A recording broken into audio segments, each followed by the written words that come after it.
मैं दिनेश कुमार सिंह, प्रवक्ता जीव विज्ञान, टीटी इंटर कॉलेज जौनपुर।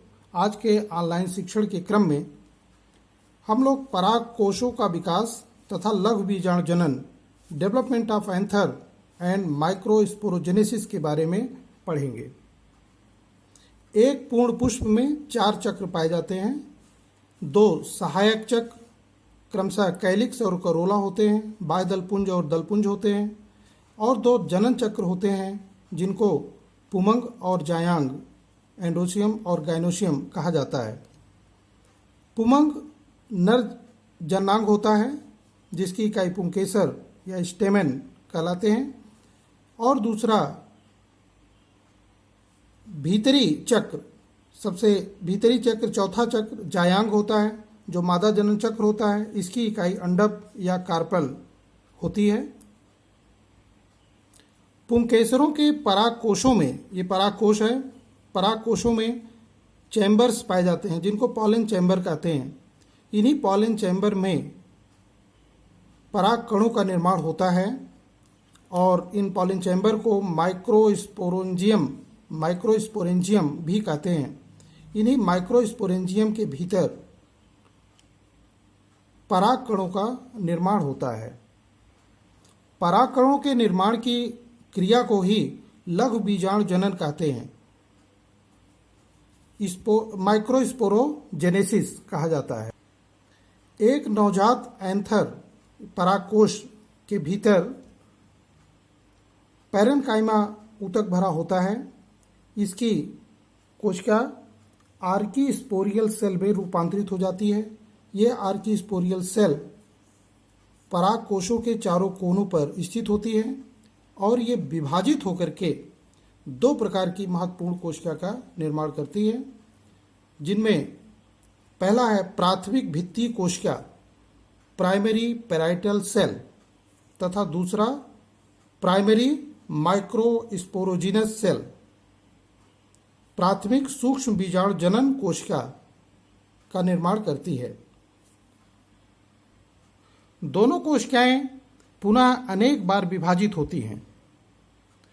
प्राथमिक भित्ति कोशिका, प्राइमरी पैराइटल सेल, विभाजित होकर बाह्य त्वचा के भीतर, एपिडर्मिस के अंदर भीतर की ओर क्रमशः एक मोटा अस्तर इंडोथीसियम, अंतः अस्तर जिसको बोलते हैं इंडोथीसियम बनाती है। मध्य में अनेक कोशिकीय अस्तर का बना मिडिल लेयर्स बनते हैं, मध्य अस्तर बनते हैं, और सबसे भीतर की ओर टैपेटम जिसको पोषी अस्तर कहते हैं, ये पोषी अस्तर का निर्माण होता है।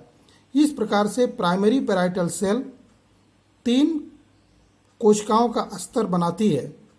सबसे बाहर की ओर इंडोथीसियम, उसके नीचे कई अस्तर का मिडिल लेयर बनती है, और सबसे भीतर की ओर टैपेटम का निर्माण होता है जिसको पोषी अस्तर कहते हैं। इंडोथीसियम इन स्थानों पर बहुत पतला हो जाता है जिसको स्टोमियम कहते हैं। परिपक्व परागकोश इसी स्टोमियम के स्थान से फटते हैं और जिससे माइक्रोस्पोर, जिनको पॉलन ग्रेन कहते हैं, परागकण कहते हैं, वो बाहर निकल जाते हैं। टैपेटम स्तर भीतरी स्तर है जिसको पोषी स्तर कहते हैं। ये बाद में नष्ट होकर सूक्ष्म बीजाणुओं के पोषण में सहायक होती है। प्राथमिक सूक्ष्म बीजाणु जनन कोशिका, प्राथमिक प्राइमरी माइक्रोस्पोरोजिनस सेल सूक्ष्म बीजाणु जनन कोशिका अनेक बार समसूत्री विभाजन के द्वारा विभाजित होकर माइक्रोस्पोर मदर सेल का निर्माण करती है, सूक्ष्म बीजाणु मात्र कोशिका बनाती है, और इन्हीं सूक्ष्म बीजाणु मात्र कोशिका में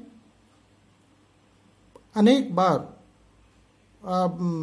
ये डिवाइड होकर के समसूत्री विभाजन के द्वारा, माइटोसिस के द्वारा विभाजित होकर के इनकी संख्या काफ़ी बढ़ जाती है, और अंत में जो फंक्शनल माइक्रोस्पोर मदर सेल होता है जो सक्रिय माइक्रोस्पोर सूक्ष्म बीजाणु मात्र कोशिका होती है उनमें मियोसिस के द्वारा अर्धसूत्री विभाजन के द्वारा अगुणित परागकण बनते हैं, जिनको लघु बीजाणु या माइक्रोस्पोर भी कहते हैं। अनेक माइक्रोस्पोर मदर सेल विघटित हो जाती हैं और जो पोषण के काम में आती हैं, जैसे टैप्टम की कोशिकाएं विभाजित हो जाती, वो नष्ट होकर के विकसित होते हुए माइक्रोस्पोर के पोषण में काम आती हैं। यहाँ पर इसमें लघु बीजाणु जनन की क्रियाविधि का एक आरेख प्रस्तुत किया गया है।